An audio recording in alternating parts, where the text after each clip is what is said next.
Nora sama Miss Noren harapkan kamu dalam keadaan sehat dan tetap semangat ya. Benar sekali. Sekarang kita mau memulai pelajaran kita di pembelajaran 4. Oke anak-anak, buka bukunya halaman 145. Nah hari ini Miss Nora sama Miss Noren mau menjelaskan tentang perkembangbiakan tumbuhan dengan umbi. Ya. Oke, kita lihat sama-sama buku kita. Miss Nora bacakan ya. Umbi merupakan bagian tumbuhan untuk menyimpan cadangan makanan. Bila tumbuhan lain menyimpan cadangan makanan pada buah, tumbuhan umbi menyimpan cadangan makanan di dalam tanah. Bila diamati dengan sekilas saja, kita tidak akan tahu bahwa di dalam tanah terdapat bagian tumbuhan tempat menyimpan cadangan makanan. Ya, bentuk umbi biasanya mengembung.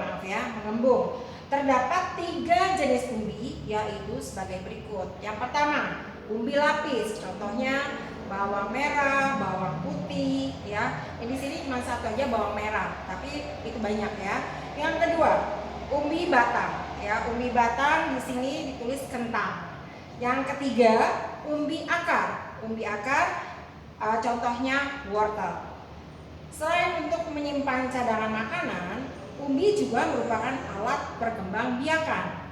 Bila umbi kita tanam, maka umbi akan bertunas dan tumbuh menjadi tumbuhan baru. Nah, kamu di rumah bisa garis bawahi ya yang dari paragraf yang pertama tadi. Umbi merupakan bagian tumbuhan untuk menyimpan cadangan makanan. Nah, itu pengertian dari umbi.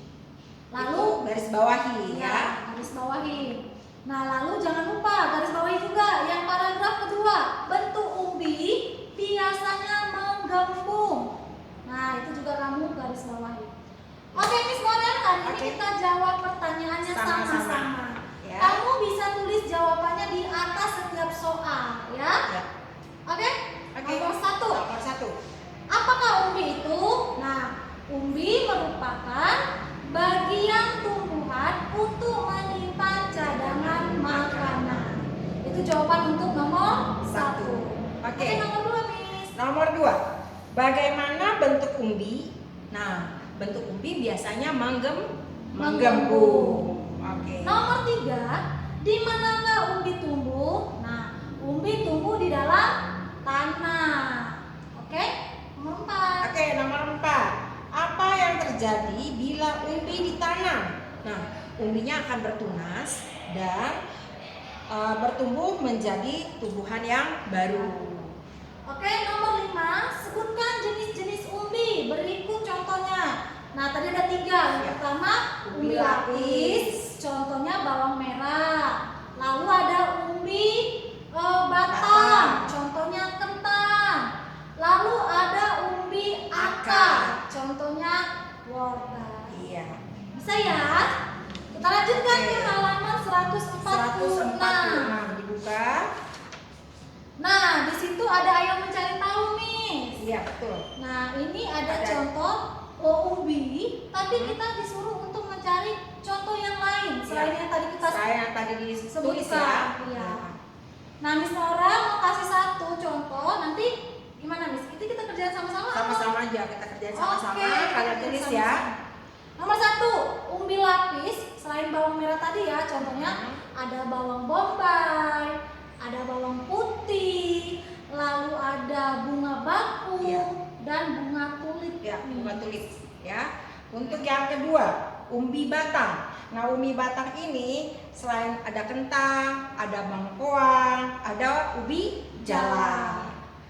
Dan yang terakhir, umbi akar. Nah, selain wortel, ada juga singkong dan lobak. Betul. Kamu tulis ya di buku kamu. Sudah?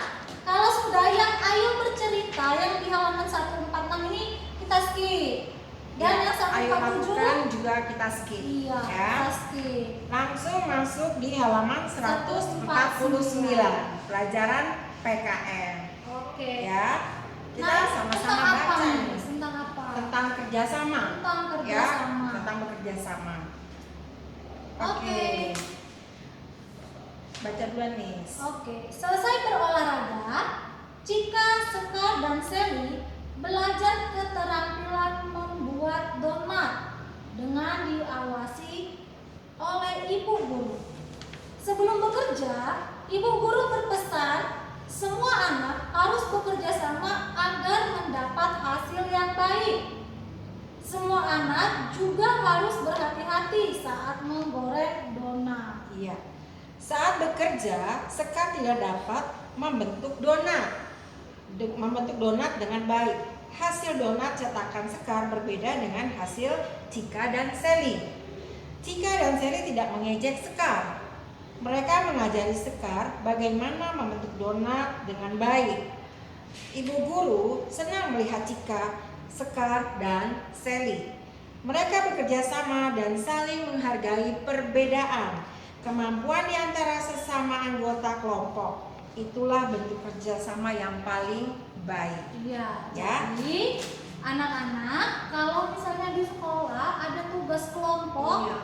nah kita boleh nggak Saling mengejek? mengejek nggak boleh. Nggak boleh. Tapi harus saling mengisi, membantu. Kalau Iya. ada yang temannya nggak bisa, kalian bantu untuk memberi support, semangat kepada mereka supaya mereka bisa terpacu lagi untuk belajar dengan giat. Harus kerjasama, ya. Iya. Jangan ada yang merasa lebih pintar dari Iya. temannya, nggak boleh itu, ya. Betul. Oke, kita masuk ke soalnya yang ayo Iya, jawab. ayo menjawab.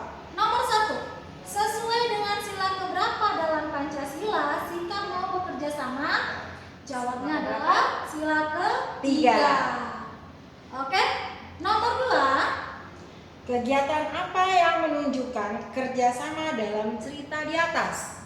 Kegiatan apa tadi? Bekerja, membuat donat, ya. Iya, membuat donat. Nomor yang 3, ketiga, sebutkan pesan ibu guru kepada Cika dan teman-temannya.